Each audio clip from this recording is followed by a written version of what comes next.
What's the most unforgivable thing a teacher ever did? This happened when I was in 8th grade science class with the actual devil incarnate, Ms. Tinley. For context, I had just started getting my period like 6 months before this happened, and it was still super irregular. Like 1 month nothing, then surprise 3 weeks of hell, then nothing for 2 months. Middle school was already a nightmare without adding that fun little roller coaster. Anyway, I'm sitting in Ms. Tinley's class. She was this late 40s woman who wore exclusively beige and had the personality of unseasoned chicken, and we're doing some boring worksheet about the periodic table or whatever. I start feeling this weird sensation, and immediately I'm like, oh, no. But I convince myself it's just anxiety or something. After like 10 minutes, I realize I need to check ASAP, so I raise my hand and ask to go to the bathroom. Ms. Tinley does this whole dramatic sigh and goes, you should have gone during lunch period, and I'm like literally dying inside because I can feel something's wrong, but I don't want to announce, hey, I think I'm bleeding through my pants to the whole class. She finally lets me go, and sure enough, disaster has struck. I had bled through my jeans, not like a tiny spot, but enough that it was very visible on my light blue jeans.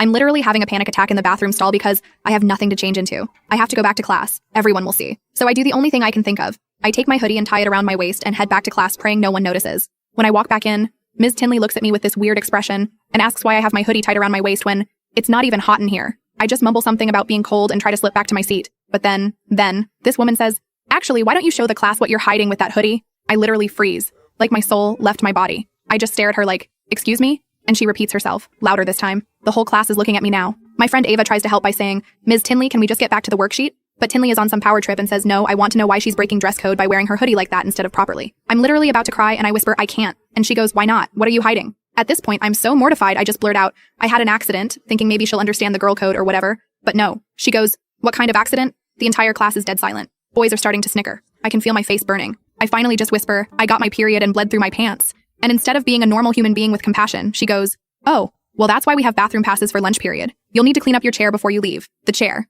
The freaking chair. Which, yes, had a small stain on it now. I'm standing there in complete shock when she points to the cleaning supplies closet and tells me to get the disinfectant spray and paper towels. So there I am, 13 years old, crying, bleeding, having to spray and wipe my own period blood off a chair while the entire class watches. Ava tried to help, but Ms. Tinley told her to sit down. Not one adult stepped in. The bell finally rang and I bolted out of there and hid in the bathroom for the next period. The only reason this story doesn't end with me transferring schools from trauma is what happened next. My mom, who is normally super chill, absolutely lost it when I told her what happened. I had never seen her so angry in my life. The next day, she marched into school with a bag containing my bloody jeans and demanded to see the principal and Ms. Tinley together. I wasn't in the room, but apparently my mom slammed the jeans on the desk and asked if they thought humiliating a child over a natural bodily function was appropriate educational practice. Then she asked Ms. Tinley if she'd like to clean her own bodily fluids in front of 30 judging teenagers. Ms. Tinley was forced to make a public apology to me and had to attend some kind of sensitivity training. She was gone the next year, either transferred or fired, no one really knew.